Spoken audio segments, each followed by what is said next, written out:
আচ্ছা ও কি শুধু তোমার বেটাই বটে? আমার বুঝি কেউ লয়। তবে একখান কাজ না আজকে বাকি রয়ে গেছে, ওটা সেরে ফেলি। রুকু দিদি, বৌদিদি রাখা তাইলে আপনি যখন ঘুমোতে যান বর্ডারে আমাদের ডিউটি শুরু হয় 50 ডিগ্রি বা -40 ডিগ্রি আমাদের জেগে থাকতে হয়। আমরা সৈনিক, উই আর সোলজার্স।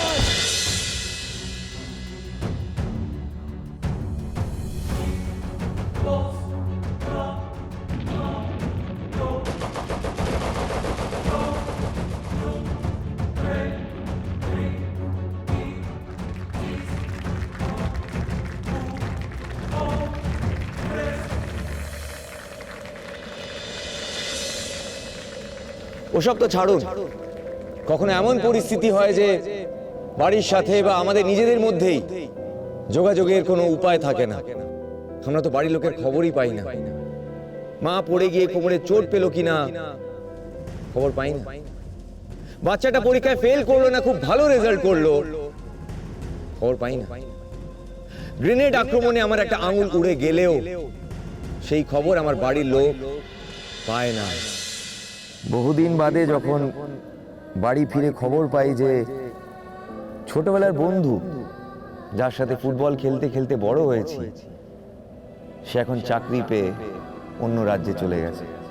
ছোটবেলার সেই কাকা যার বকুনি খেয়ে খুব রাগ হতো, মাঝে মাঝে ভয়ও লাগতো, সেই কাকা মারা গেছে। কষ্ট হয় না? কষ্ট হয় না বলে না তো?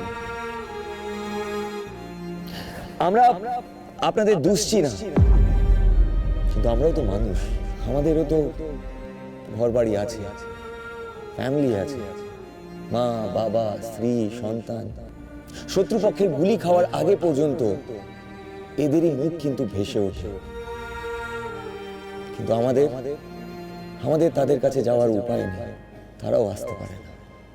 শুধু কখনো কখনো বাড়ি থেকে বহু পথ পেরিয়ে এক টুকরো চিঠি উড়ে আসে আমাদের কাছে।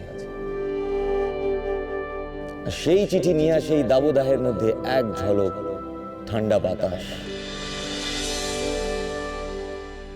আর সেই চিঠি আমাদের এই মরুভূমিতে পান্থপাদপ গাছ, মরুদ্যান, ওয়েসিস।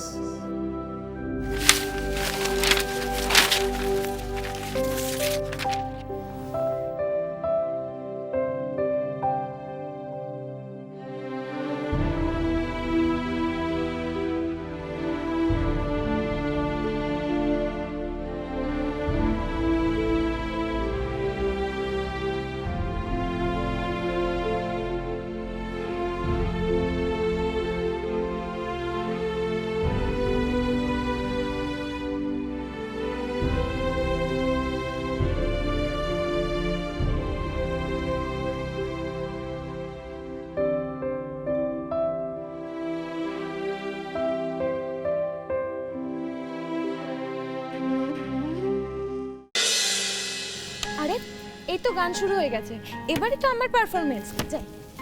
আরে কোথায় যাচ্ছ বসো বসো, বাইরে খুব গরম, আইসক্রিম খাবে? আরে না না, আমি তো এখনই শো করতে যাব। আমি বরং শোটা করে আসি, স্টেজে গিয়ে তারপরে আমি এসে আইসক্রিমটা খাচ্ছি। হ্যাঁ ওকে। দেবিকা, তোমাকে আজকে পাঠটা করতে হবে না। করতে হবে না মানে? আহা বলছি তো, ওই পাঠটা করার আসল লোক রেডি আছে। আরে এটা তো আমার করার কথা ছিল। কিন্তু আনবে। দেখো দেবিকা, আমরা রায়ানের দাদা বৌদি, আর আজ আমরা তোমাকে রায়ানের গার্লফ্রেন্ডের পার্ট থেকে ছুটি দিলাম। ওই পার্টটা যাকে সব থেকে ভালো মানায় সেই করবে, ওকে? এসো, ওদিকে প্রেমার যুদ্ধের একটা গল্প চলছে, তোমাকে অন্য আরেকটা প্রেমার যুদ্ধের গল্প শোনাই। ঠিক আছে মৈনাক, তুমি গল্পটা শোনাও, আমরা বাড়িটা দেখি। চলো। গল্পটা এখানে দাঁড়িয়ে শুনবে না বসে বসে শুনবে? তোমরা দেবিকা, পারুল পারুল, দেবিকা আর বলো না পারুল, একটার পর একটা বিপদ। মেয়েটা ডিহাইড্রেশন হয়ে গেছে, খুব খুব অসুস্থ হয়ে পড়েছে পারুল। দেখে আসে এবারে। তুমি ওকে কোথায় পাবে, কি করে পাবে? হসপিটালে দিয়ে আসলাম পারুল, মানে পাঠিয়ে দিয়েছি। তোমার দেখলেও কষ্ট লাগবে, ওইটুকু একটা বাচ্চা মেয়ে কিরকম ডিহাইড্রেশন হয়ে গেছে এত গরমের মধ্যে। স্যালাইন লাগবে, স্যালাইন লাগবে, রিস্ক নিলাম না তাই পাঠিয়ে দিলাম। ধরো না। বলো না। হ্যাঁ মানে কি হয়েছে কি এতটাই শরীর খারাপ বুঝতে পারছো পারুল, এখন তো আর কোনো অপশন নেই, মানে ওকে পাঠাতেই হতো। তাহলে নাটকটার কি হবে পিসিমণি? হবে তো। আবার রানে নাটক ভেসে যাবে? আর পারফরমেন্সও চলছে, ওদিকে দেবিকাকে লাগবে এখন। না পারুল শোনো না, দেবিকা তো পারবে না, ও তো অসুস্থ। এখন একটাই অপশন, তোমাকে রানের প্রেমিকা সাজতে হবে পারুল। আমি? অপশন নেই পারুল, একটাই। পারুল পারুল পারুল, you can do it.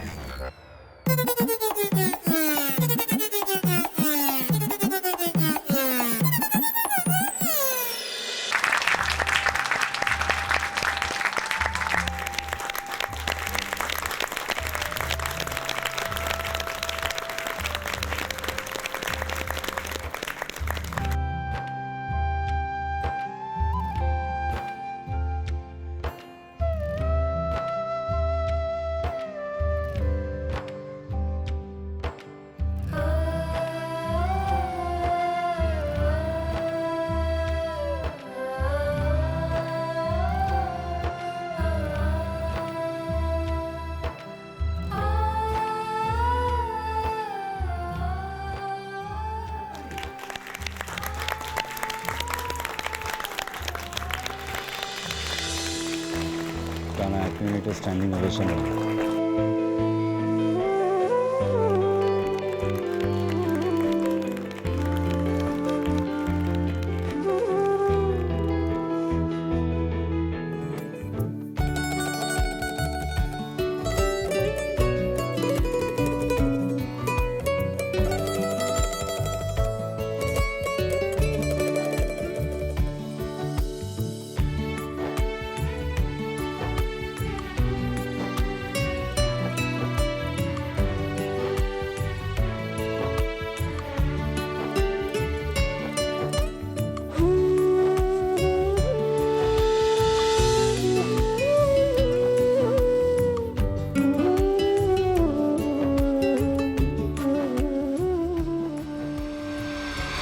ট্র্যাকে ফিরবে না মানে?